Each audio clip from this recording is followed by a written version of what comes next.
Aleluia! Glória a Deus. Vira para o seu irmão, faça a cara mais profética que você conseguir. Fala para ele: papai vai te pegar de jeito. Vira para o outro irmão, fala para ele: Deus vai vir com tudo para cima de você.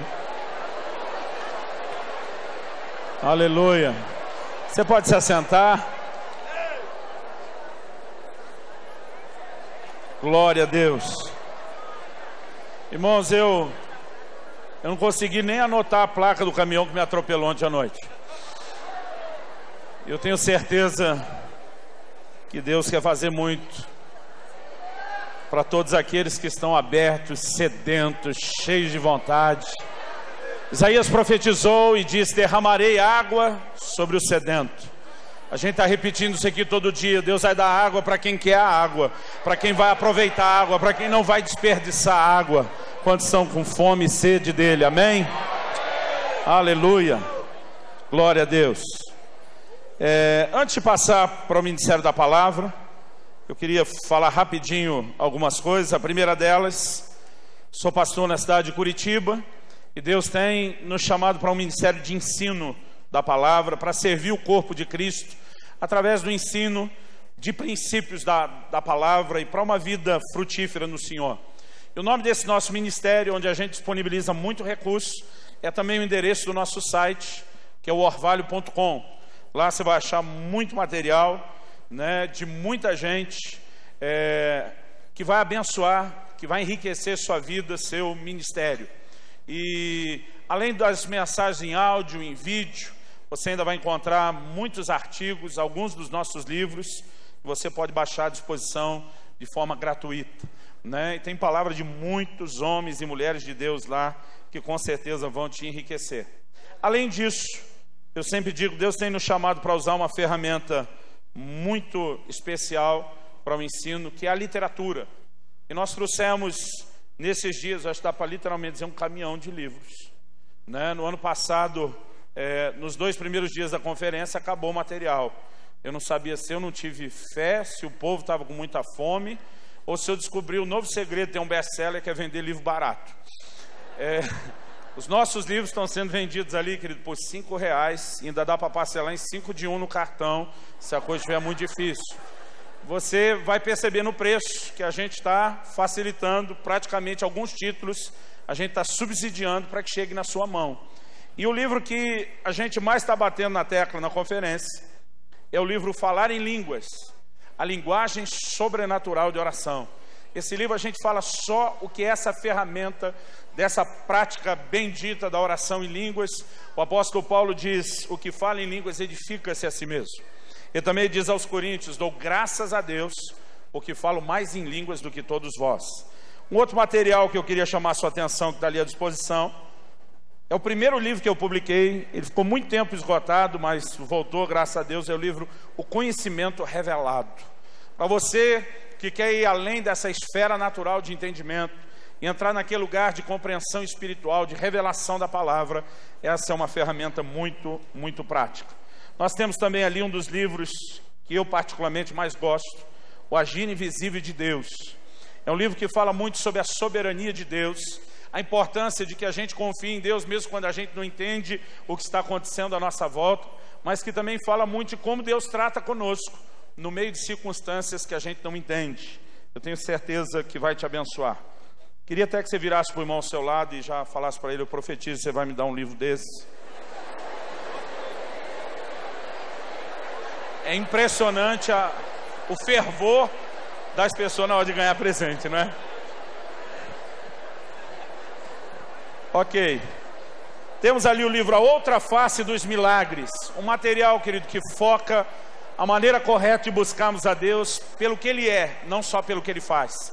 Quem busca a Deus pelo que Ele é, também tem o que Ele faz. Porque parte do que Deus é, envolve o que Ele faz por nós. Mas quem busca a Deus só pelo que Ele faz e acaba desprezando o que Ele é, acaba perdendo muito. Esse material pode produzir muito impacto na sua caminhada com Deus, no seu próprio relacionamento com o Senhor. E o livro De Todo o Coração, Vivendo a Plenitude do Amor ao Senhor. Esse livro é só sobre amor por Jesus. E eu acredito que é um dos assuntos que a igreja mais precisa ouvir hoje. Quando perguntaram a Jesus qual é o maior de todos os mandamentos, o que ele respondeu? Amarás ao Senhor teu Deus de todo o teu coração, com toda a tua alma, com todo o teu entendimento, com todas as tuas forças. Nesse livro a gente fala só a respeito disso. Cada um desses livros, a gente está vendendo ele por esse preço simbólico de R$5. E para aqueles que nos assistem pela TV, pelo site, eu preciso dizer, isso é só para conferência. A gráfica que imprime nossos livros é daqui de Belo Horizonte. A gente conseguiu eliminar até custo de frete, né? Fez tudo que podia para atender o evento. Se você acessar o nosso site depois, a gente não tem condição de manter o preço. Então, fala para o irmão ao seu lado, fala, deixa Deus te usar, vaso. E eu não poderia... O único livro lá, querido, que não está a R$5 é o nosso livro sobre família, que o custo dele estourou 5. Ele é o único que está sendo vendido a 10. E eu não poderia deixar de falar do CD do pastor Deigma Marques, que foi gravado lá na nossa igreja em Curitiba. A gente tem que puxar a sardinha, que ele cresça. O pastor Deigma tem sido uma das vozes de adoração que mais tem me abençoado. Eu tenho o privilégio, obviamente, de ser amigo, mas ele tem realmente me acrescentado, me enriquecido. E nesse livro, nesse CD, tem participação especial do Heber Rodrigues, com quem ele serviu muitos anos no Ouvir e Crer, Heloísa Rosa, Hernani Santos. Eu tenho certeza que vai te abençoar.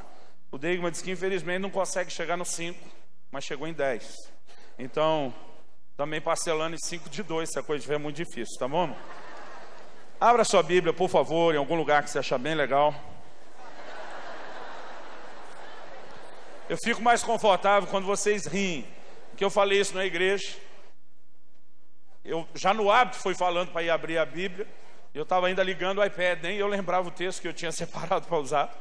E aí, para improvisar, enquanto o iPad ligava, eu falei, abra a Bíblia em algum lugar que você achar bem legal. O pior é que os irmãos começaram a folhear a Bíblia empolgados. Acho que pensaram, hoje Deus vai falar personalizado. Livro do profeta Joel, capítulo 2, versículo 28 e 29. É hoje.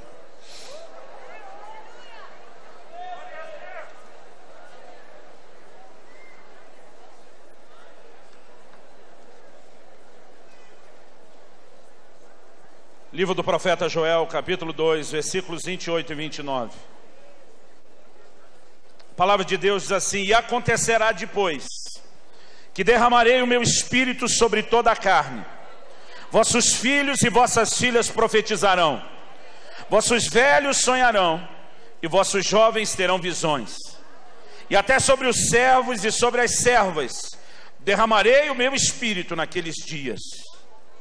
Meu Deus, nós oramos que mais uma vez o Senhor cumpra aquilo que predeterminou no seu conselho, aquilo que o Senhor planejou para essa hora. Nós oramos que se manifeste plenamente. Oramos, Espírito Santo, que você tenha liberdade para mover não apenas nesse ambiente, mas no íntimo do coração de cada um dos meus irmãos e irmãs neste lugar, aqueles que nos acompanham à distância. Deus, eu oro que, ainda que os princípios da Tua Palavra sejam aplicados de forma genérica, que o Senhor faça aquela aplicação personalizada, que haja um mover individual do Senhor no íntimo de cada um, e que nessa noite o Senhor possa de fato cumprir aquilo que planejou, e que o Senhor consiga mais do nosso coração para Ti. Nós oramos em nome de Jesus. E quem crê concorda, diga amém. Amém. Aleluia.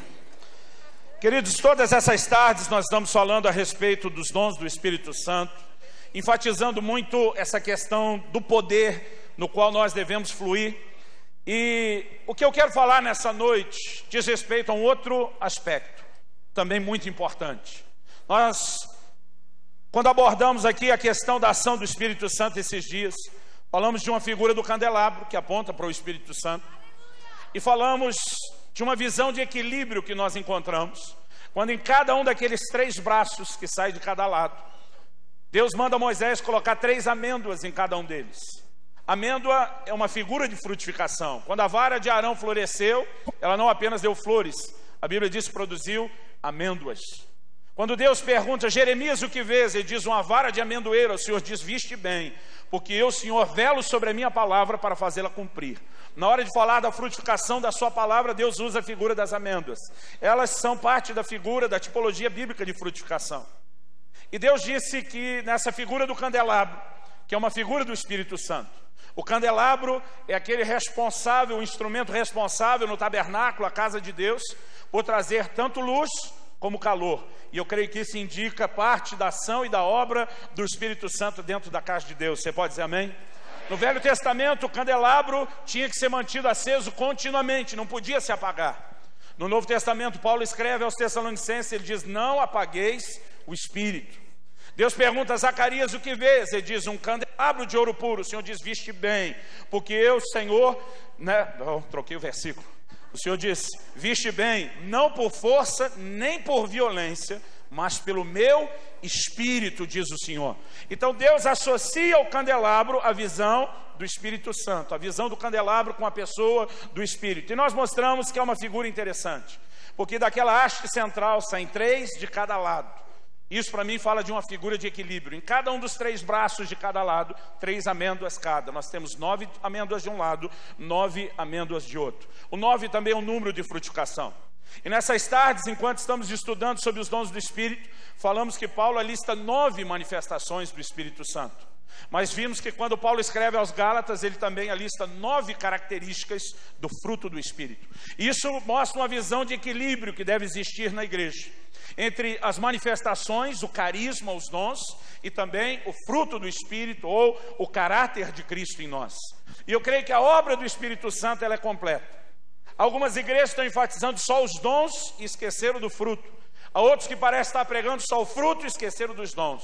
Nós cremos que nesses dias o Espírito Santo quer fazer algo dentro de mim e dentro de você, e Ele quer que a gente saia cheinho das duas ações do Espírito Santo, seja aquilo que nos leva a operar nos dons, seja aquilo que é Deus operando e trabalhando dentro de nós para manifestar o caráter de Jesus. Você pode dizer amém? Amém. E essa palavra me chamou muito a atenção, enquanto eu estava orando, me preparando esses dias que antecederam a conferência. Deus trouxe muito forte esse texto no meu coração. E o que me chamou a atenção foi a frase, e acontecerá depois. E eu quero tomar essa primeira frase como título, como tema daquilo que eu quero compartilhar com vocês. Porque a gente fica muito empolgado com o derramar do Espírito Santo. Estamos vivendo dias de um derramar do Espírito Santo. Mas eu quero chamar a sua atenção para essa frase, e acontecerá depois. Se isso vai acontecer depois, algo primeiro precisa acontecer antes. Quando eu olho para esse texto, eu vejo que Joel foi muito profético ao olhar muito além dos seus dias. Quando o dia de Pentecostes chega e o Espírito Santo é derramado de uma forma poderosa, a Bíblia diz que no livro de Atos que o apóstolo Pedro se levanta e ele diz, olha, esses homens não estão embriagados como vocês acham, ainda é muito cedo para estarem bêbados. Ele diz isso, na verdade, é o cumprimento do que Deus falou pela boca do profeta Joel, quando disse, acontecerá que nos últimos dias derramarei do meu Espírito sobre toda a carne, vossos filhos e vossas filhas profetizarão. Então, nós precisamos olhar para esse texto e reconhecer que há alguns níveis de cumprimento. O primeiro deles, obviamente, Pedro já destacou no dia de Pentecostes, o que Deus está fazendo aqui é o cumprimento dessa palavra. Ao longo da história, essa palavra continua se cumprindo. E o que nós vamos experimentar nesses dias ainda é parte do cumprimento dessa palavra. Você pode dizer amém? Amém. Mas nós precisamos entender que quando Deus diz e acontecerá nos últimos dias, se isso, irmão, já valia e já se aplicava no dia de Pentecostes, eu quero que você entenda que o tempo do fim será o tempo de um grande derramar do Espírito Santo. Será o tempo de uma grande manifestação do Espírito Santo de Deus. Você pode dizer amém? A palavra de Deus diz no livro de Joel, e nós vamos voltar aqui os versículos anteriores, para entender o que esse acontecerá depois. Mas antes de voltar no ponto que eu quero realmente, eu quero que você veja o versículo 23, quando diz assim, regozijai-vos no Senhor vosso Deus, porque Ele vos dará em justa medida a chuva, fará descer como outrora a chuva temporã e a serôde. Outra versão diz as primeiras e as últimas chuvas. A NVI, a Nova Versão Internacional, ela já interpretou o significado disso. E ela usou a seguinte expressão: pois ele dá as chuvas de outono e as da primavera. Na verdade, a chuva temporã e a serode, ou como eu gosto de chamar, as primeiras e as últimas chuvas, elas estavam relacionadas com o plantio e também com a época da colheita. Se você avançar comigo para o livro de Tiago, no capítulo 5, você vai ver Tiago mencionando isso, relacionado a um contexto muito específico, que é a volta do Senhor. Nós entendemos que o tempo do fim será marcado por um tempo de restauração. Você pode dizer amém? Em Atos capítulo 3, quando Pedro está pregando, ele diz assim: convém que os céus contenham, segurem a Jesus Cristo, até o tempo da restauração de todas as coisas, como falou Deus pela boca dos seus santos servos, os profetas. Então, os céus estão segurando Jesus, esse texto fala da sua vinda, até o tempo da restauração de todas as coisas. Significa que o tempo que precede a volta do Senhor, a vinda do Senhor, quantos estão esperando pela vinda do Senhor, diga amém, será um tempo marcado por grande restauração. E é com essa visão em mente que eu quero que você vá comigo para Tiago, no capítulo 5, no versículo 8 e 9. Eu vou começar já no 7. Ele diz: sede, pois, irmãos, pacientes até a vinda do Senhor. Eis que o lavrador aguarda com paciência o precioso fruto da terra, até receber as primeiras e as últimas chuvas. Sede vós também pacientes, e fortalecei o vosso coração, pois a vinda do Senhor está próxima. Depois no 9 ele diz: irmãos, não vos queixeis uns dos outros, para não serem julgados.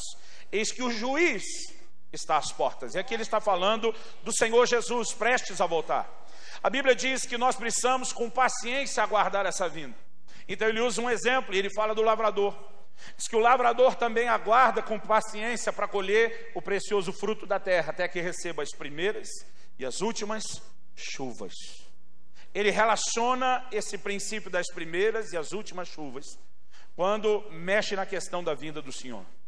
Eu creio que nós podemos dizer que o que começou a acontecer no dia de Pentecostes foi o derramar das primeiras chuvas. Mas, querido, as últimas chuvas virão. E os estudiosos dizem que as últimas chuvas eram mais fortes, eram mais intensas do que as primeiras chuvas. Isso condiz com toda a linha profética da palavra de Deus, que inclusive diz que a glória da última casa será maior do que a primeira. Eu creio, querido, que há um grande mover de Deus que virá sobre a igreja.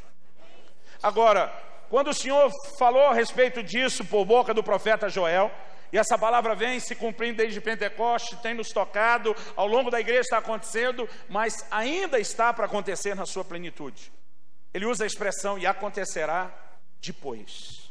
Eu creio que a gente precisa entender os princípios que estão relacionados com a questão desse grande derramar do Espírito Santo.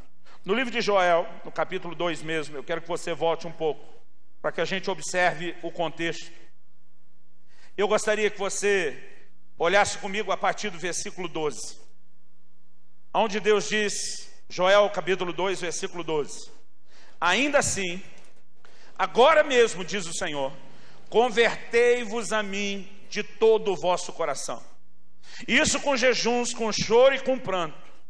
Rasgai o vosso coração e não as vossas vestes. E convertei-vos ao Senhor vosso Deus, porque Ele é misericordioso, compassivo, tardio irá-se, grande em benignidade, e se arrepende do mal. Quem sabe se não se voltará, se arrependerá e deixará após si uma bênção, uma oferta de manjares e libação para o Senhor vosso Deus. Tocai a trombeta em Sião, prolongai um santo jejum, proclamai uma assembléia solene, congregai o povo, santificai a congregação, ajuntai os anciãos, reuni os filhinhos e os que mamam, saia o noivo da sua recâmara e a noiva do seu aposento, e chorem os sacerdotes, ministros do Senhor, entre o pórtico e o altar, e orem. Poupa o teu povo ao Senhor, e não entregues a tua herança ao opróbrio, para que as nações façam escárnio dele, porque onde dizer entre os povos, onde está o seu Deus? Então o Senhor se mostrou zeloso da sua terra, compadeceu-se do seu povo, e respondendo lhe disse: eis que vos envio o cereal, e o vinho, e o óleo, e deles sereis fartos, e não vos entregarei mais ao opróbrio entre as nações. Mas o exército que vem do norte eu removerei para longe de vós, lançá-lo-ei em uma terra seca e deserta, lançarei sua vanguarda para o mar oriental e a sua retaguarda para o mar ocidental. Subirá o seu mau cheiro, subirá sua podridão, porque agiu poderosamente. Não temas, ó terra, regozija e alegra-te, porque o Senhor faz grandes coisas. Não temais, animais do campo, porque os pastos do deserto reverdecerão, porque o arvoredo dará o seu fruto, a figueira e a vide produzirão com vigor. Alegrai-vos, pois, filhos de Sião, regozijai-vos no Senhor vosso Deus, porque Ele vos dará em justa medida a chuva, e fará descer como outrora a chuva temporã e a serôdia. As eiras se encherão de trigo, e os lagares transbordarão de vinho e de óleo. Restituí-vos-ei os anos que vos foram consumidos pelo gafanhoto, migrador, pelo destruidor, pelo cortador, e o meu grande exército que enviei contra vós outros. E comereis abundantemente, e vos fartareis, e louvareis o nome do Senhor vosso Deus, que se ouve maravilhosamente convosco, e o meu povo jamais será envergonhado. E sabereis que eu estou no meio de Israel, e que eu sou o Senhor vosso Deus, e não há outro, e o meu povo jamais será envergonhado. Então ele entra e diz: e acontecerá depois que derramarei do meu espírito sobre toda a carne. Nós lemos os versículos 28 e 29. Quando você lê o 30 e continua, Deus começa a falar de sinais que estão relacionados ao tempo do fim, da grande tribulação. Então, essa promessa, querido, se iniciou e ela se estende. E ela segue um padrão. Antes do dia de Pentecostes, o que aconteceu? Nós vemos João Batista se levantando com uma mensagem muito clara. Uma mensagem de arrependimento. O Senhor Jesus, depois de João Batista, vem anunciando: arrependei-vos e crede no Evangelho, porque é chegado o reino dos céus. Os apóstolos cumprem a ordem de Jesus e estão proclamando uma mensagem de arrependimento. No livro de Atos você vê Pedro dizendo para aqueles que se converteram no dia de Pentecostes: arrependei-vos, cada um de vós seja batizado em nome do Senhor Jesus, e diz: e recebereis o dom do Espírito Santo. Se nós olharmos todo o cenário por trás do primeiro cumprimento da palavra de Joel, houve um grande mover, conduzindo as pessoas a uma visão e uma mentalidade de arrependimento. O arrependimento, quando você estuda Hebreus 6, as doutrinas rudimentares, fundamentais, os rudimentos da doutrina de Cristo, ele aparece em primeiro lugar, antes da fé em Deus. A Bíblia diz: o arrependimento de obras mortas, a fé em Deus, doutrina de batismo, imposição de mãos, ressurreição de mortos e juízo eterno. E eu olho para uma igreja hoje que tem pregado muito a fé. E eu não sou contra pregar a fé, porque eu sou um pregador de fé. A Bíblia diz que sem fé é impossível agradar a Deus, que o justo viverá da sua fé. É impossível não pregarmos essa mensagem. No entanto, muita gente está tentando desafiar as pessoas a vir a Jesus somente através da fé. Quando Jesus estabeleceu algo que vem primeiro e diz: arrependei-vos e crede no Evangelho. Antes da fé, querido, vem o arrependimento. Na lista dos rudimentos da doutrina de Cristo, a mensagem ainda é de arrependimento. O que Jesus pregou, o que os apóstolos pregaram, foi uma mensagem de arrependimento. E a primeira coisa que eu entendo, querido, que Joel já estava dizendo, é que antes de Deus poder nos encher, nós precisamos nos esvaziar. Sabe, as pessoas estão querendo se relacionar com Deus, querido, e elas querem continuar cheias de tudo aquilo que elas trouxeram antes da sua vida em Deus. E a forma como nós estamos pregando o Evangelho parece deixar todo mundo à vontade para viver o Evangelho ou viver dentro da igreja como se fosse uma extensão daquilo que ele teve e viveu dentro do mundo. Isso tem trazido, querido, temor ao meu coração. Porque se como igreja nós queremos entrar neste lugar de um grande derramar do Espírito, então novamente nós vamos precisar da mesma mensagem de arrependimento se cumprindo. E arrependimento, querido, não é algo que a gente prega somente para o não cristão. Arrependimento é parte de uma mensagem que a igreja precisa ouvir continuamente. Quando você olha para as igrejas da Ásia, ali do Apocalipse, as 7 cartas às igrejas da Ásia, você vai ver o tempo todo Deus chamando essas igrejas, gente que nasceu de novo, gente que foi justificada, gente que foi santificada, mas que está novamente sendo chamada ao arrependimento. A mensagem do arrependimento jamais deveria ser deixada de lado. E eu tenho observado o quanto isso encaixa, querido, com a revelação que nós vamos encontrando ao longo da Escritura. Se você quer ser cheio do Espírito, você vai ter que se esvaziar de outras coisas primeiro. Em Efésios 5,18, Paulo diz assim: não vos embriagueis com vinho, mas enchei-vos do Espírito. O que ele está dizendo? Se você tentar se encher da coisa errada, você não vai poder se encher da certa. Mas se você se esvaziar dessas aparentes promessas de enchimento que não vão te levar a lugar nenhum, você vai encontrar na ação e na manifestação do Espírito Santo o verdadeiro enchimento que você precisa experimentar. Não é essa conversa que Jesus teve com aquela mulher samaritana junto ao poço de Jacó? Abra sua Bíblia comigo, Evangelho de João, capítulo 4. Evangelho de João, capítulo 4, no versículo 13, Jesus diz para essa mulher, afirmou-lhe Jesus, quem beber dessa água tornará a ter sede. Aquele, porém, que beber da água que eu lhe der, nunca mais terá sede. Pelo contrário, a água que eu lhe der será nele uma fonte a jorrar para a vida eterna. Queridas, as pessoas têm corrido atrás da sua própria água, tentando saciar a sua sede. Jesus disse, vocês vão continuar com sede, mas se beber da água que eu tenho a oferecer, aí vocês vão encontrar o que realmente vai saciá-los. Versículo 15. Disse a mulher, Senhor, dá-me dessa água, para que eu não tenha mais sede, nem precise vir aqui buscá-la. Quando ela mexe no assunto de querer água, Jesus disse, quer água. Olha o que diz para ela. Ao que respondeu, disse-lhe Jesus, vai, chama o teu marido e vem cá. Ao que lhe respondeu a mulher, não tenho marido. Replicou-lhe Jesus, bem disseste, não tenho marido, porque 5 maridos já tiveste, e esse que agora tens, não é teu marido. Ele disse, você quer água, filha? Larga essa fonte de pecado, da qual você está tentando beber, e aí eu posso te introduzir na fonte que Deus tem para você. Querido, por onde nós vamos olhando pela palavra de Deus e pelas Escrituras, nós vamos encontrar basicamente a mesma mensagem.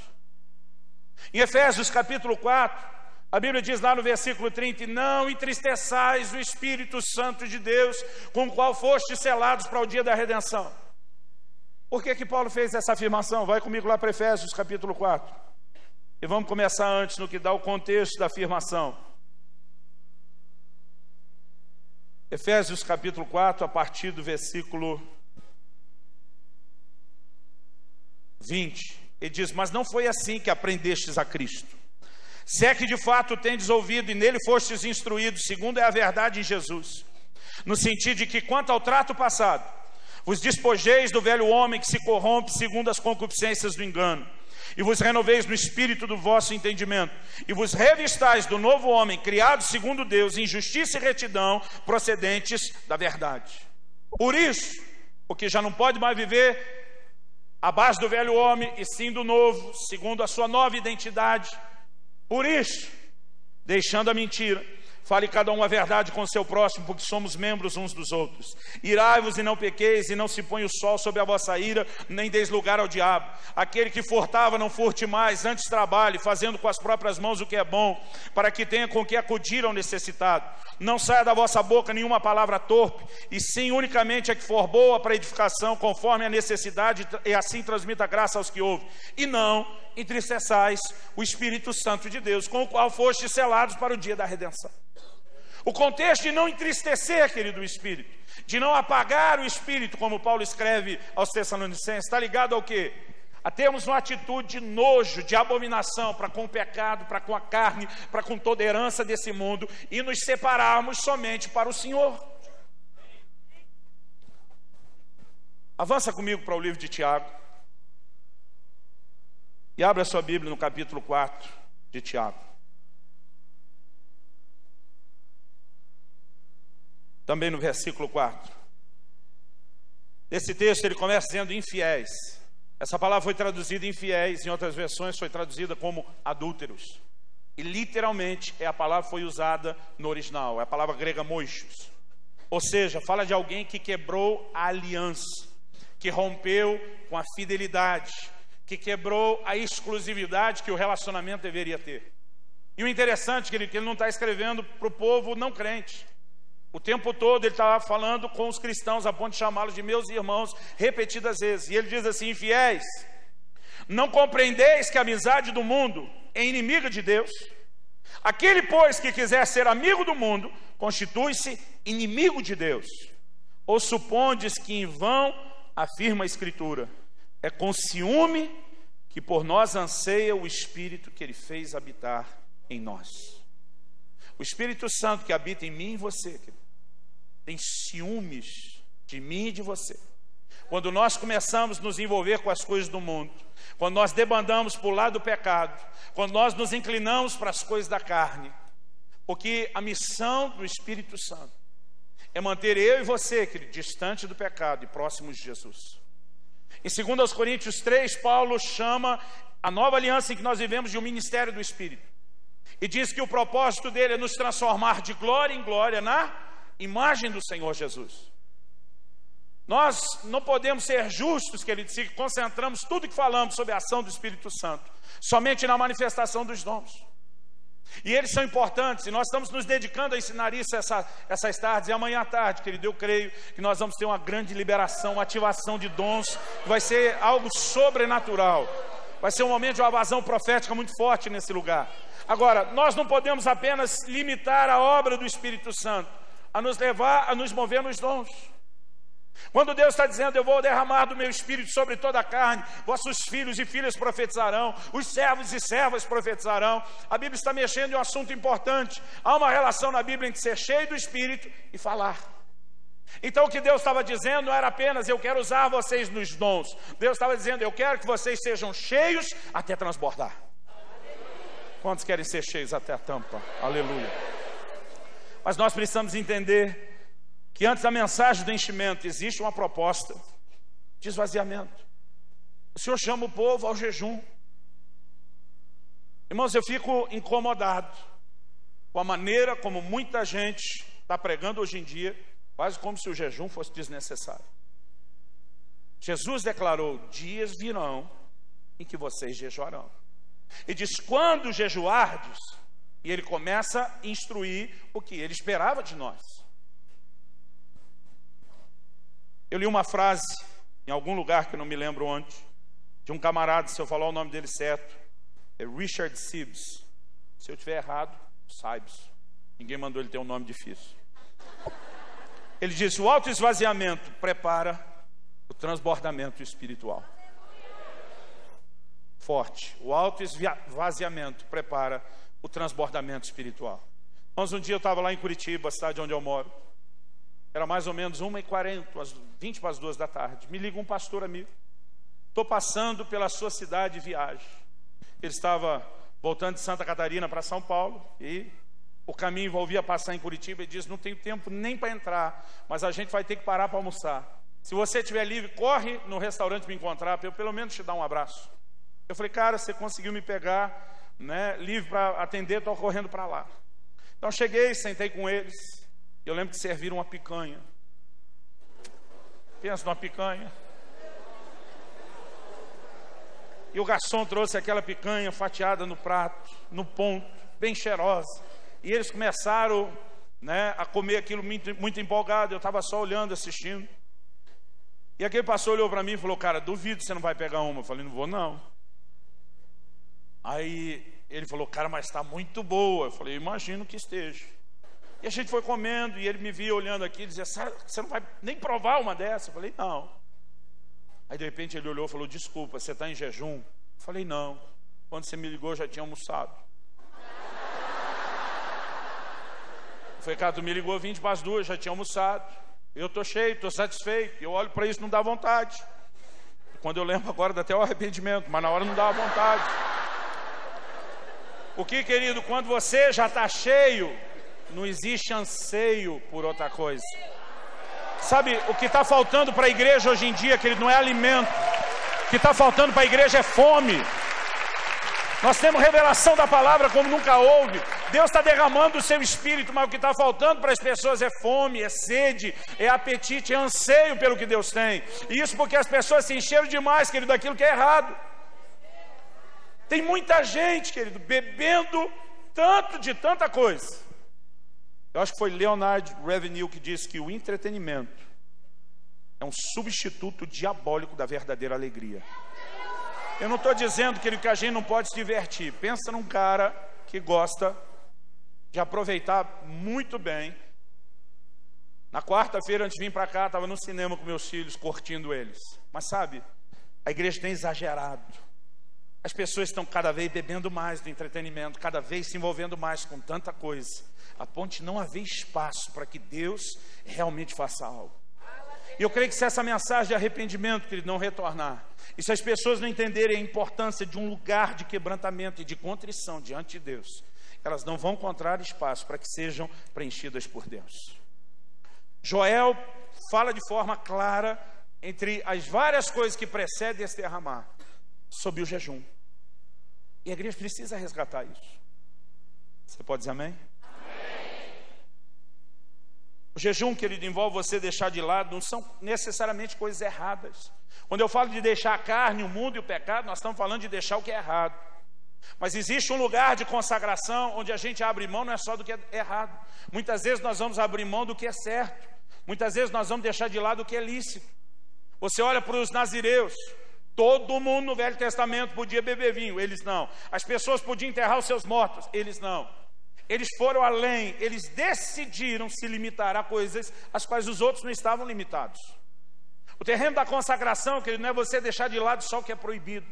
É você muitas vezes, por amor ao Senhor, dizer: eu vou abrir mão até de coisas lícitas, eu vou abrir mão de coisas que eu tenho direito, porque eu quero me doar, eu quero me entregar num nível mais profundo. E é essa mensagem de consagração, querido, que tem sumido. Porque o tempo todo nós só falamos do que Deus pode e vai fazer por nós. E a gente tem que continuar, obviamente, falando disso, mas sem deixar de lado o que nós temos que fazer por Ele. Eu creio que é um grito do coração de Deus nos chamando a um lugar de entendimento. Querido, a incompatibilidade entre o Espírito Santo e a carne é apresentada na Bíblia desde o começo. Sabe qual foi a frase que dá início à descrição do dilúvio? Gênesis capítulo 6, olhe comigo lá, versículo 3.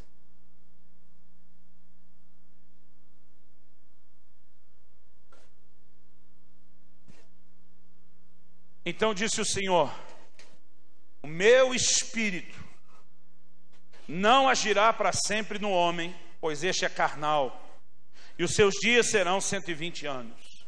Essa palavra foi traduzida: não agirá para sempre no homem, é não contenderá para sempre com o homem. No original,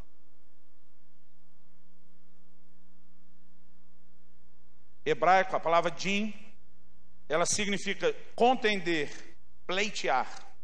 Deus estava dizendo: o meu espírito não vai contender para sempre com o homem, porque é carnal. E aí Deus diz: os seus dias serão 120 anos.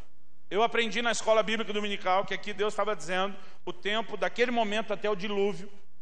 E eu aprendi que levou 120 anos para Noé construir a arca. Mas não é disso que Deus está falando. Até porque a Bíblia diz que Noé teve seus filhos no ano 500 da sua vida. Deus fala com ele depois dele ter os filhos. E o dilúvio foi no ano 600 da sua vida.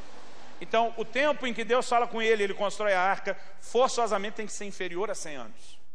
Do que Deus estava falando aqui? Aqui Deus estava abaixando o tempo de vida, a duração da vida do homem.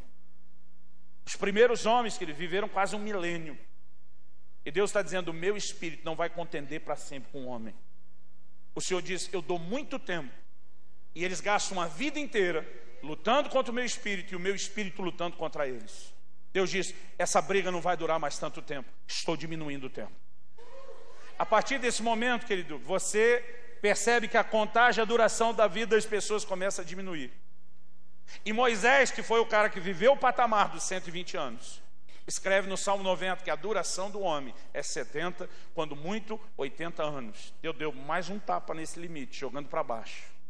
Por qual razão? O meu espírito não contenderá para sempre com o homem. Muitas vezes, querido, nós estamos na linguagem bíblica resistindo ao espírito. E nós precisamos entender que parte disso tem a ver com uma inclinação a uma vida carnal, aos prazeres da carne, ao governo da carne. E se nós queremos viver a manifestação do Espírito Santo, nós precisamos entender que já há uma guerra declarada. Você pode dizer amém? Amém. Em Gálatas, no capítulo 5, nos versículos 16 e 17, o apóstolo Paulo diz lá em alto e bom som: digo, porém, andai no Espírito, e jamais satisfareis a concupiscência da carne. Irmãos, há um lugar de uma vida no Espírito, onde eu e você podemos ter vitória contínua sobre o pecado, sobre a carne, manifestando a natureza do Senhor Jesus, o caráter do Senhor Jesus nas nossas vidas. Você pode dizer amém? Ele diz, porque a carne milita, guerreia, luta, combate contra o Espírito, e o Espírito contra a carne, porque são opostos entre si. Irmãos, é impossível eu e você estarmos querendo algo profundo. Falamos ontem de você entrar nas águas profundas do rio de Deus. É impossível você chegar lá, tentando carregar com você toda a disposição de manter o relacionamento com a carne. Essas duas coisas são opostas. Ou nós vamos inclinar para um lado, ou nós vamos inclinar para o outro. Não existe um lugar onde eu e você vamos estar no meio, tentando desfrutar das duas coisas.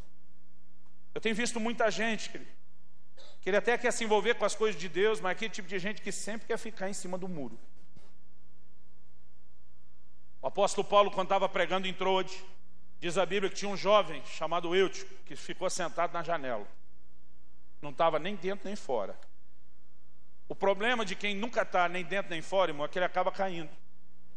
A Bíblia diz que o rapaz dormiu, caiu no sono, e quando dormiu, caiu da janela. O problema é que ele caiu para fora. E o problema é que ele estava no terceiro andar. Isso aí é que nem a torrada quando você passa o recheio. Já viu quando você derruba, ela sempre cai com o recheio para o chão? Eu vi o Jô Soares gastar quase meia hora de um programa discutindo por que aquilo acontece. E alguém chegou à seguinte conclusão, que agradou a maioria. Diz que isso é uma lei da física. Na hora que a torrada está ali rodando, o eixo de gravidade é mais pesado, a parte com o recheio do que não. E eu diria que na vida do crente é a mesma coisa. Ficou em cima do muro, irmão, cai. E nunca cai para dentro, cai para o lado de fora. Se caísse para o lado de dentro, talvez ele estava 1 metro do chão. Caiu para o lado de fora, terceiro andar. Mas Deus excitou o menino, aleluia. É. A minha Bíblia, irmão, não vê essa ressurreição, não. Eu vejo Paulo descendo, debruça o menino e diz, a vida ainda está nele. Ele acalmou todo mundo. A Bíblia diz, e levaram o moço embora. Quer dizer que não conseguiu levantar isso sozinho.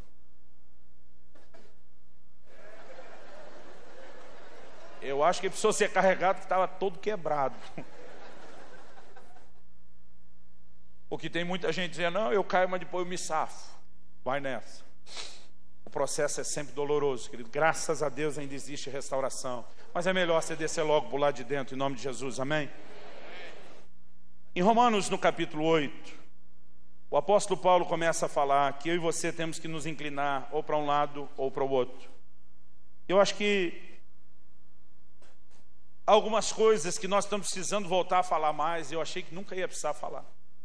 Por exemplo, eu nunca achei, pastor Marcelo, que a gente ia ter que voltar a explicar que casamento é entre um homem e uma mulher. E ultimamente nós temos que pregar essas coisas de novo. Essas questões, querido, sobre não se inclinar à carne, mas inclinar seu espírito. Eu, sinceramente, alguns anos atrás não imaginaria que a gente ia ter que falar tanto sobre essas coisas novamente. Mas em Romanos 8, eu quero que você olhe comigo. O apóstolo Paulo diz assim no versículo 5, porque os que se inclinam para a carne, cogitam, pensam das coisas da carne, mas os que se inclinam para o Espírito, cogitam ou pensam das coisas do Espírito. Porque o pendor da carne dá para a morte, mas o do Espírito para a vida e paz. Porque o pendor da carne é inimizade contra Deus, pois não está sujeito à lei de Deus, nem mesmo pode estar. Portanto, os que estão na carne não podem agradar a Deus. Vós, porém, não estáis na carne, mas no Espírito, se de fato o Espírito de Deus habita em vós. E se alguém não tem o Espírito de Cristo, esse tal não é dele. Se, porém, Cristo está em vós, o corpo, na verdade, está morto por causa do pecado, mas o Espírito é vida por causa da justiça. Se habita em vós o Espírito daquele que ressuscitou a Jesus dentre os mortos, esse mesmo que ressuscitou a Cristo Jesus dentre os mortos, vivificará também o vosso corpo mortal, por meio do seu Espírito que em vós habita. Assim, pois, irmãos, somos devedores, não à carne, como se constrangidos a viver segundo a carne. Porque se viverdes segundo a carne, caminhais para a morte, mas se pelo Espírito mortificardes os feitos do corpo, certamente vivereis. Então ele diz, pois todos os que são guiados pelo Espírito de Deus são filhos de Deus. Quando ele está falando sobre ser guiado pelo Espírito Santo, ele não está falando meramente sobre direção profética. Ele está falando sobre a liderança do Espírito Santo na sua vida. É você se inclinar para as coisas do Espírito e se deixar conduzir pelo Espírito aonde Ele quer te levar. Agora, o caminho para entrar nesse terreno do Espírito que Ele deve deixar, o terreno da carne. Nós não vamos viver a plenitude do que Deus tem enquanto a gente tentar relacionar com o mundo e com Deus, com a carne e com o Espírito, enquanto a gente tentar, de alguma forma, juntar ou tentar fazer misturar o pecado com aquilo que é santo. É por isso que Deus dizia aos sacerdotes: eu quero que vocês façam distinção entre o que é santo e o que é profano. Irmão, por favor, entenda, eu não quero pregar aqui nenhuma mensagem legalista. Eu não quero tentar estabelecer um monte de regrinha para você do que pode ou que não pode. Pensa numa coisa que me dói. Eu ouvi um crente dizer: não, minha religião não permite. Eu já fico assim, doido. A razão que deveria distanciar eu e você do pecado não é porque alguém proibiu, é pelo custo que isso tem. O pecado nos separa de Deus. E se nós amamos e desejamos tanto a Deus, nós não queremos que nada, absolutamente nada, nos afaste dele. Você pode dizer amém? Precisamos voltar ao arrependimento. John Blanchard diz: o cristão que parou de se arrepender, parou de crescer. Algumas coisas nesse texto de Joel, é muito extenso, o meu propósito não é falar de tudo isso. Mas eu vejo, querido, que depois do arrependimento, que obviamente na vida cristã nós vimos precede a fé, Deus começa a trazer restauração na vida das pessoas. Você vai ler no livro de Ageu, no livro de Malaquias, que a razão pela qual eles estavam vivendo muitas privações é porque estavam quebrando princípios. Mas no momento em que decidiram colocar a casa em ordem, se arrumar, Deus veio e Ele começa a intervir em várias áreas da vida deles. E Joel está profetizando que Deus vai trazer restauração em muita coisa, mas ele enfatiza principalmente, querido, o que Deus ia fazer, restaurando a terra, restaurando a colheita, trazendo provisão. E eu creio que há um lugar de bênçãos para que eu e você possamos entrar, viver, desfrutar, e que Deus tem isso para nós. Mas essa, querido, não deveria ser a nossa ambição. Isso deveria ser parte apenas do caminho que está nos levando para onde nós realmente devemos chegar. Porque Deus disse: se vocês se arrependerem e clamarem de todo o coração, eu posso restaurar a terra, eu posso intervir, eu posso abençoar vocês. Mas Deus diz: o que eu quero mesmo é depois derramar sobre vocês do meu Espírito Santo. Sabe o que Deus estava dizendo? Mesmo quando eu restaurar a sua terra, mesmo quando eu restaurar a provisão, mesmo quando vocês estiverem debaixo de toda a bênção financeira, eu não quero que vocês se contentem com as bênçãos naturais. Eu quero que vocês anseiem algo mais. Eu quero que vocês anseiem o derramar do meu Espírito. É o lugar para onde eu quero levá-los, é o que Deus estava dizendo. E hoje em dia, querido, você liga a televisão e parece que tudo que Deus quer fazer na vida de alguém é prosperar o camarada. E sabe, eu não vou deixar de crer que Deus tem o melhor para mim, mas eu não posso olhar para isso, querido, e definir isso como o melhor. Se isso fosse verdade, querido, os países da Europa hoje estariam entre os mais abençoados, mas botaram Deus para longe há muito tempo. Porque muitos se acomodaram no meio de prosperidade material e deixaram de ter fome por coisas maiores que são importantes. Isso está acontecendo, querido, em todo o mundo. E infelizmente isso está entrando na igreja brasileira.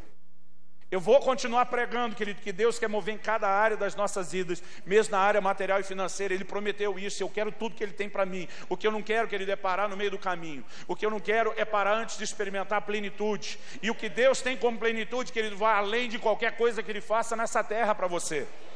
É te introduzir numa dimensão e num lugar espiritual. Quando você olha para o Novo Testamento, querido, você vai enxergar que as pessoas que viveram essa vida cheia do Espírito, parece que elas realmente enxergaram a sua verdadeira herança. Elas não se contentavam com menos do que isso. Deixa eu te mostrar dois deles no Novo Testamento. O próprio Paulo, em Atos capítulo 20, abre comigo lá, Atos capítulo 20. A partir do versículo 22 até o 24. Olha o que o apóstolo diz. E agora, constrangido em meu espírito, vou para Jerusalém, não sabendo o que ali me acontecerá, senão que o Espírito Santo, olha o que o texto diz, senão que o Espírito Santo, de cidade em cidade, me assegura que me esperam cadeias e tribulações. porém em nada considero a vida preciosa para mim mesmo, contanto que complete a minha carreira e o ministério que recebi do Senhor Jesus, para testemunhar o evangelho da graça de Deus.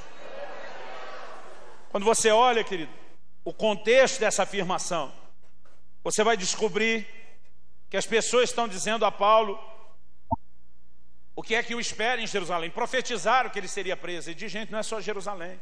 O Espírito Santo me assegura de cidade em cidade o que me aguarda. Ele diz: o que eu entendo que Deus está falando pela boca de vocês não é advertência para eu não ir. Deus só está me lembrando do preço que eu vou pagar à medida que eu obedeço. E o meu maior tesouro, a minha verdadeira herança é Ele. Então não importa o preço que eu pague, não importa perdas naturais que eu possa sofrer, eu quero entrar no lugar da plenitude da minha herança. Essas são as pessoas, querido, que têm feito diferença na terra. Você pode olhar na sua Bíblia, você estuda a história da igreja, todos os homens e mulheres que fizeram diferença foram pessoas que enxergaram a sua verdadeira herança. Um outro cara que me inspira, vai comigo para Atos capítulo 7, é Estevão. Estevão era o cara. A Bíblia fala dele como homem cheio do Espírito Santo. Atos capítulo 7. Eu quero que você leia comigo a partir do versículo 54. Ouvindo isso, enquanto Estevão está pregando, interessante que parte do que ele disse antes no versículo 51 foi dizer aos judeus dos seus dias: vocês sempre resistem ao Espírito Santo. Aí no versículo 54 a Bíblia diz: ouvindo eles isso, enfureciam-se no seu coração, rilhavam os dentes contra ele. Mas eu creio que vai voltar o dia em que nós pregadores não vamos arrancar só aplauso e sorriso do povo. Vai ter gente com raiva da gente. Versículo 55, mas Estevão, cheio do Espírito Santo, fitou os olhos no céu, viu a glória de Deus e Jesus que estava à sua direita, e disse: eis que vejo os céus abertos e o Filho do Homem em pé à destra de Deus. Eles, porém, clamando em alta voz, taparam os ouvidos e unânimes arremeteram contra ele, e lançando fora da cidade o apedrejaram. E as testemunhas deixaram suas vestes aos pés de um jovem chamado Saulo, e apedrejavam Estevão, que invocava e dizia: Senhor Jesus, recebe o meu espírito. Então, ajoelhando-se, clamou em alta voz: Senhor, não lhes imputes esse pecado. E com essas palavras adormeceu. Quando eu olho para esse texto, há algumas coisas que me chamam a atenção. A primeira delas é quando Estevão diz, versículo 56, e diz: eis que vejo os céus abertos e o Filho do Homem em pé à direita de Deus. Normalmente a descrição que você vai ver é Jesus sentado à direita de Deus. Mas Estevão diz: eu estou vendo ele em pé. Eu vou dizer o que eu acho, você não precisa concordar. Eu creio que naquele momento o Senhor Jesus se levanta para receber Estevão. E diz: irmãos, em toda a Bíblia você não vê o rei se levantar para um súdito. Mas eu creio que a mensagem que a gente encontra quando Jesus se coloca em pé é dizer: gente como você, que foi muito além de uma herança terrena e enxergou a sua herança celestial a ponto de não se importar com mais nada, gente como você é gente que eu me levanto para receber na glória. E se isso é verdade, querido, eu quero ser parte desses que vai ser recebido pelo Senhor de pé. Aleluia! A segunda coisa é como é que um cara que está recebendo pedrada, irmão, vamos tentar se colocar no lugar de Estevão. Pedra vindo de todo lado. Qual seria a sua reação? Eu vou dizer qual seria a minha. Eu provavelmente iria tentar me ajoelhar, me esconder para proteger a cabeça. A Bíblia diz que ele ajoelhou, foi para orar. Eu talvez ia tentar ir para um canto. Eu ia tentar proteger o rosto. Mas a Bíblia descreve uma cena de alguém que ajoelha para orar e está clamando em alta voz. Eu quero compartilhar o que tem vindo ao meu espírito. Eu creio que aqueles que têm feito do Senhor a sua verdadeira e maior herança, eles não têm a capacidade de ser atingidos por nenhuma forma de perseguição terrena. Você olha, querido, aqueles crentes do livro de Atos, eram presos, eram açoitados. A Bíblia diz que eles saíam se regozijando, Hoje, querido, tem crente desanimando por qualquer coisa. Tem ministro parando porque ainda não viu todo tipo de resultado que quer, embora ele tenha liberdade para pregar o evangelho. Mas sabe, existem pessoas que entraram num lugar tão profundo em Deus, que elas estão tão obcecadas pela sua herança, que não apenas estar com o Senhor um dia, mas cumprir o seu papel aqui antes de encontrá-lo. Que é como se o Espírito Santo as amortecesse para algum tipo de oposição e perseguição. Eu olho para Estevão, um cara cheio do Espírito. Você sabe o que ele está dizendo? Eu não estou nem aí para essa terra. Eu vou tentar viver o melhor de Deus enquanto eu passo por aqui, mas eu estou aqui só de passagem. Irmãos, o tempo todo a Bíblia diz que nós somos peregrinos. Nenhum de nós deveria fazer dos sonhos terrenos a obsessão da nossa vida. Jesus disse, busque em primeiro lugar o reino, as outras coisas são acrescentadas. Hoje em dia a gente está pregando, busca essas coisas que Deus vai te dar e o reino vem atrás de você. Não é assim. O reino precisa voltar a ser essência. O reino precisa voltar a estar em primeiro lugar. Isso é parte do que Deus está bradando.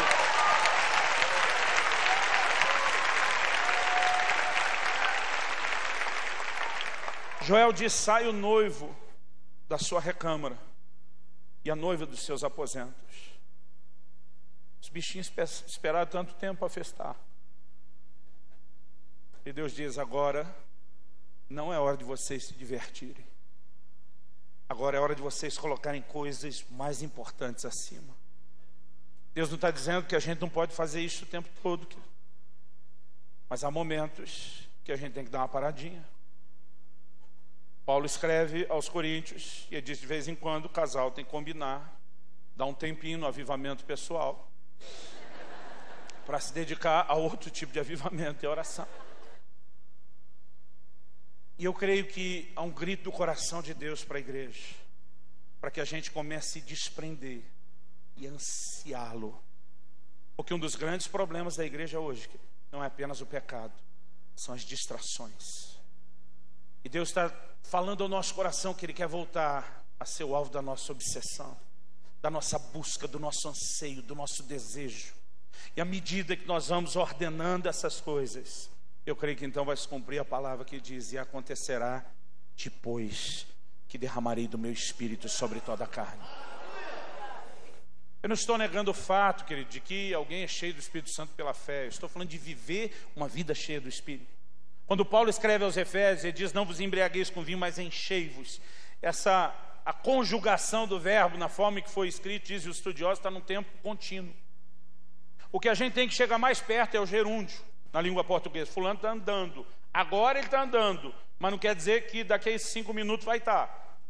Mas na conjugação desse verbo é como se dissesse, enchem-se e continuem a se encher e não parem mais de se encher do Espírito Santo. Então encher-se do Espírito é um ato contínuo. Eu não estou falando apenas de uma experiência, querido. As experiências são importantes. E eu creio que ao longo dessa conferência Deus quer nos marcar com o derramamento do Espírito. Mas não é apenas a experiência desse lugar, é a maneira como nós vamos entrar nesse terreno, nos domínios do Espírito, para viver daquilo que Deus tem para nós. Você pode dizer amém? Eu quero que você feche seus olhos um instante.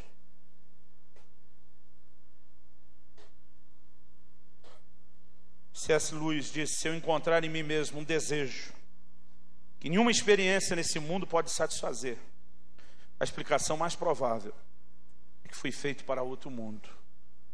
O coração do homem anseia continuamente, querido, por mais do que as coisas terrenas. E eu creio que é hora de nós nos voltarmos ao Senhor de todo o coração. Eu creio que é um tempo de arrependimento. Eu creio que é um tempo de entrarmos num lugar de jejum e consagração.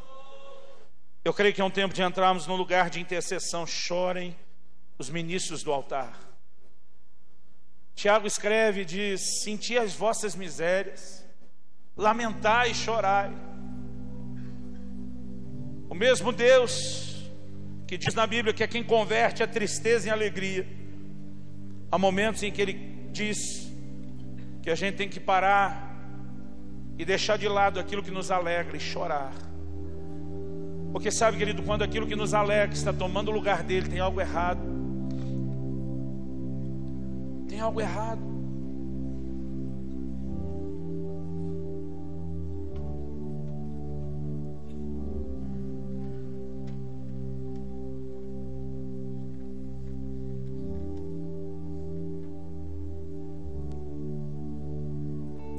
Nós não podemos olhar à nossa volta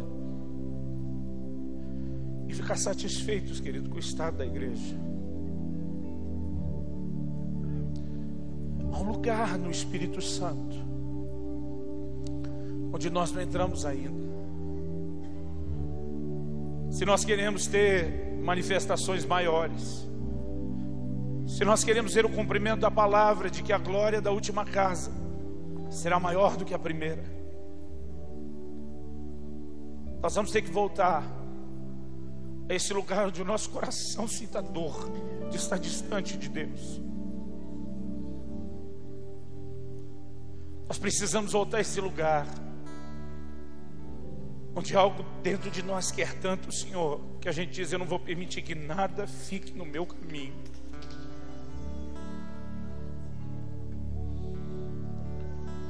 Espírito Santo, só você pode trazer revelação. Se o Senhor não trouxer a revelação, nós vamos ter só um discurso, uma palestra qualquer. Abre os nossos olhos, abre os nossos ouvidos, abre o nosso coração, para que a Tua palavra encontre um lugar de ação hoje. Nós não queremos olhar, ó Deus, para o Senhor como se o Senhor fosse quase tão interessante como as coisas dessa terra. E nem queremos olhar para o Senhor como se fosse só um pouquinho mais interessante. Nós queremos entrar neste lugar de Te amar de todo o coração, de toda a alma, com todo o entendimento, com todas as forças, e anelar. Nós olhamos para a igreja brasileira e vemos que o que está faltando é fome, é sede. Por isso nós oramos: cumpra-se em nós a palavra que o Senhor disse por boca de Amós: eis que vem dias, diz o Senhor, em que enviarei fome sobre a terra, não fome de pão, nem sede de água, mas de ouvir as palavras do Senhor. Que venham os ventos, ó Deus, de despertamento. Talvez você está aqui hoje, querido, e tem vivido uma vida cristã mais baseada em aparência do que qualquer outra coisa. Talvez você está aqui na conferência do Espírito Santo, esperando que Ele te toque, que Ele faça algo, e acredite, Ele quer fazer muito mais do que você mesmo deseja que Ele faça. Mas talvez você está neste lugar, querido, se fazendo cristão, se dizendo cristão e vivendo como um desviado. E é hora de você se arrepender.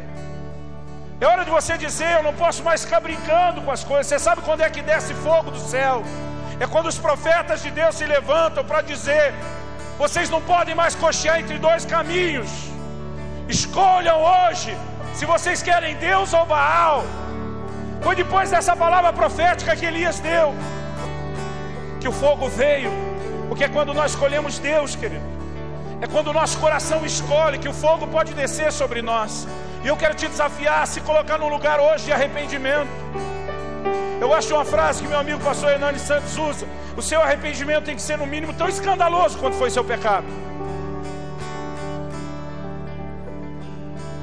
Nós muitas vezes, querido, estamos dispostos a tanta coisa, mas não queremos entrar num lugar onde a gente permita que o coração realmente doa pela falta de Deus, pela falta de um mover mais profundo do Espírito. O nosso coração tem que clamar, nós precisamos orar, querido, chorar, para que Deus faça algo na nossa nação, para que Deus faça algo na igreja. Há um clamor no meu coração para ver o sobrenatural restituído. Como Gideão, para que o anjo do Senhor aparece e diz: o Senhor é contigo, homem valente. Ele disse: o Senhor é conosco. O que é feito das maravilhas que nos contaram nossos pais? Ele disse: o Senhor é conosco. Cadê o mover de milagres da geração de Moisés? Cadê a unção de conquista da geração de Josué? Ele está dizendo: se o Senhor é conosco, nós queremos ver o sobrenatural restaurado. E o nosso coração tem que ansiar isso, querido. Mas há um caminho de restauração para que a gente entre nesse lugar, para que entre nessas manifestações. E eu quero te desafiar a levantar a sua voz, a falar com Deus. Não me importa a forma como você vai fazer isso. Se você quer permanecer sentado, se você quer orar em pé, se você quer se ajoelhar aí mesmo no seu lugar ou no corredor, mas eu quero que você levante a Deus a sua voz. Os músicos vão estar ministrando, mas eu quero que você se coloque diante de Deus e deixe o Espírito Santo falar.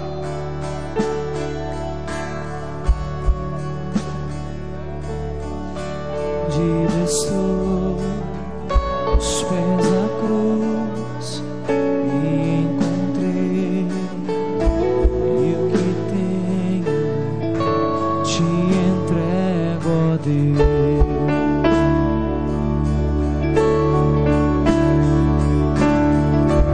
Vem limpar as minhas mãos, purificar meu coração, eu ando em tudo que tu tens pra mim.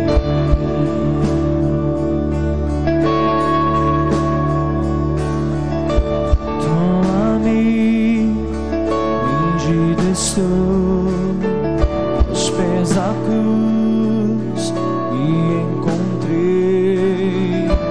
e o que tenho te entrego, ó Deus.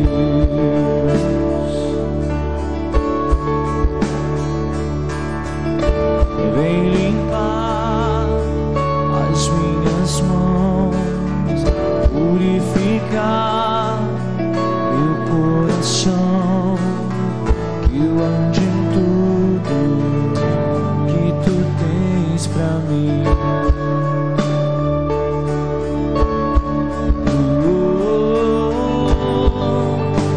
Eis-me aqui, rendido estou.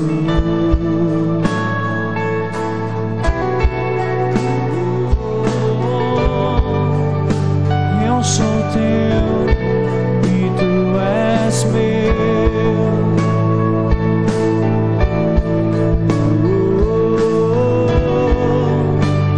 Eis-me aqui, rendido estou.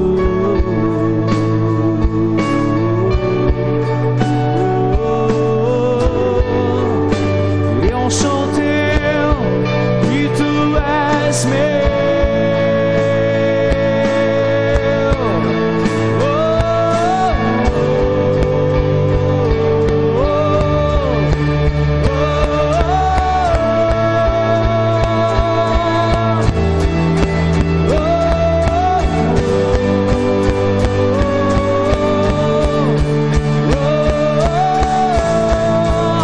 Mais uma vez, era a sua voz.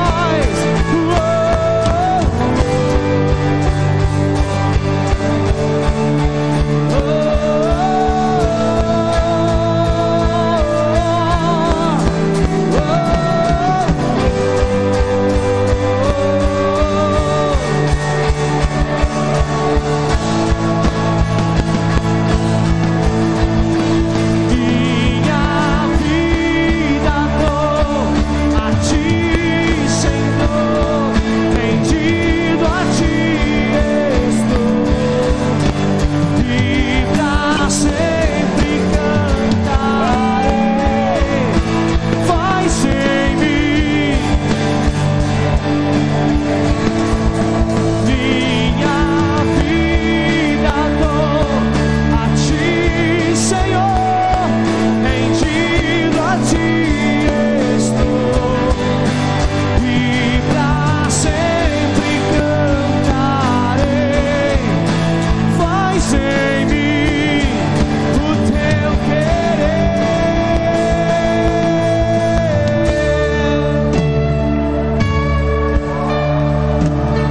Levante sua voz ao Senhor, consagre sua vida novamente ao Senhor. Comece a declarar: Senhor, eu quero ser completamente teu, eu quero ser totalmente teu, eu quero que o meu coração seja só seu. Eu quero romper com o mundo, eu quero romper com o pecado, eu quero romper com a carne, eu quero me esvaziar de mim, para que eu me encha de você. Oh, Espírito Santo, Espírito Santo, Espírito Santo, vem sobre nós, vem sobre nós.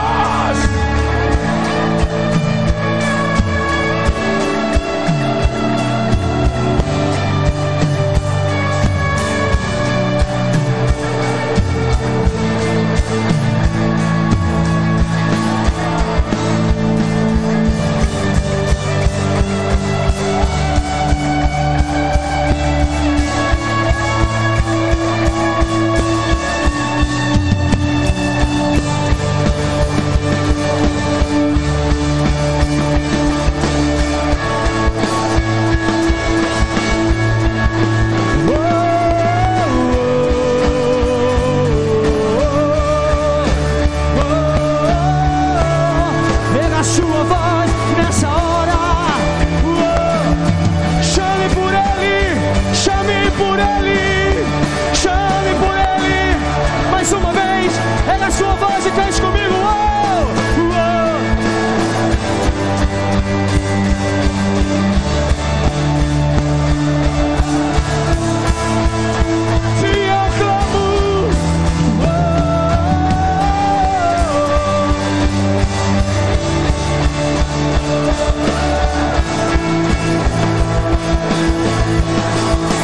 Minha vida dou a ti, Senhor, rendido a ti estou.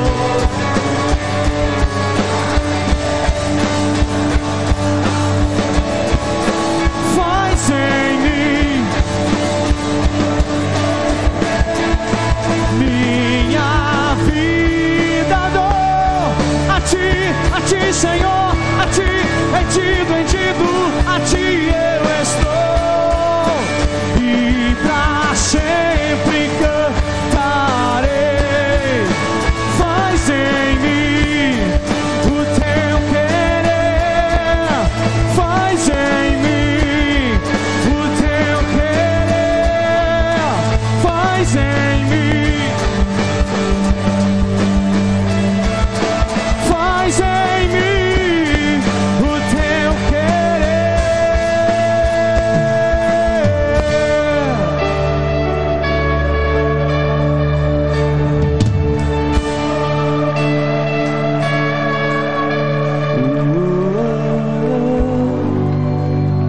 Eis-me aqui, rendido estou, eu me rendo a ti.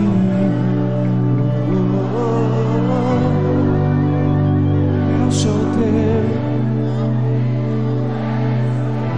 eu preciso de ti, Jesus. Eis-me aqui, rendido estou. Vá fluindo, flua, flua, flua, flua. Eu sou teu e tu és meu.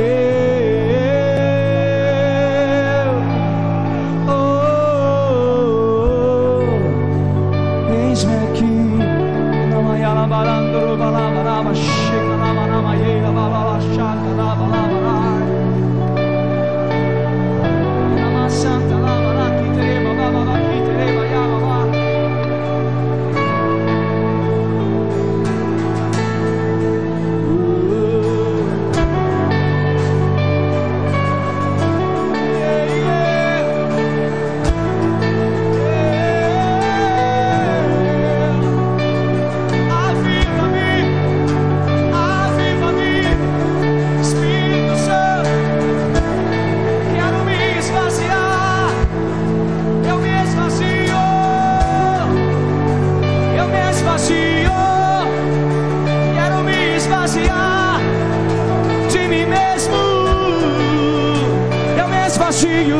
Eu me esvazio.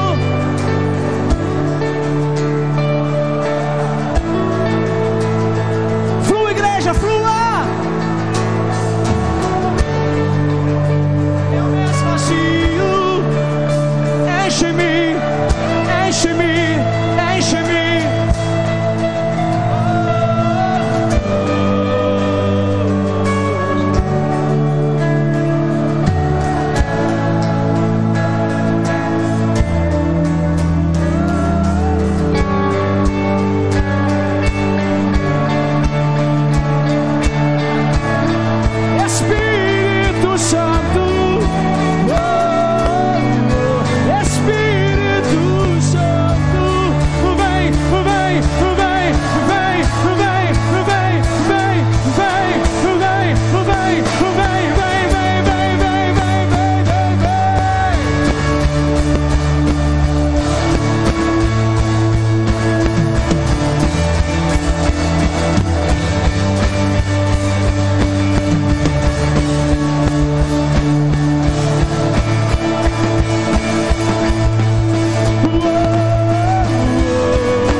as suas mãos, erga as suas mãos e diga: minha vida dou, rendido a ti estou, e pra sempre cantarei. Faz em mim, faz em mim, faz em mim, faz em mim o teu querer.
Deixa o vento soprar, deixa a glória cair.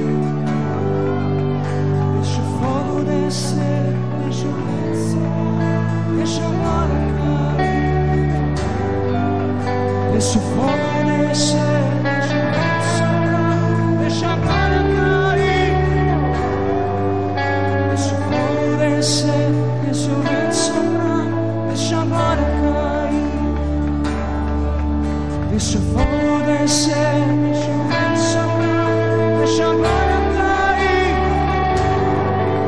Deixa o fogo descer.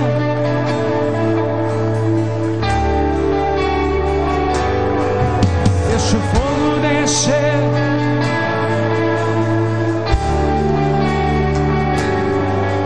Deixa o fogo descer.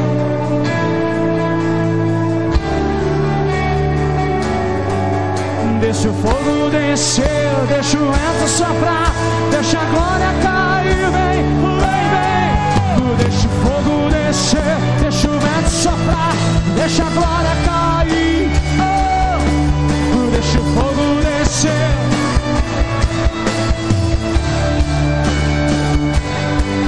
Deixa o fogo descer.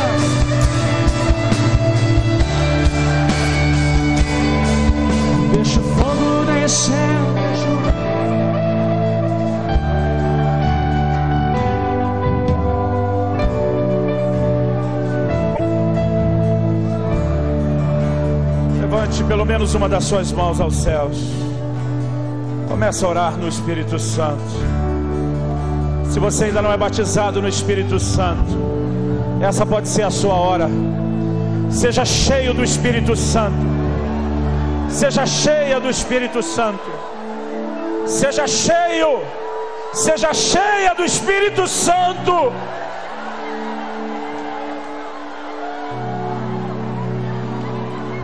Deus, nós clamamos um batismo de fogo, uma experiência santificadora. Nós clamamos teu toque nessa noite.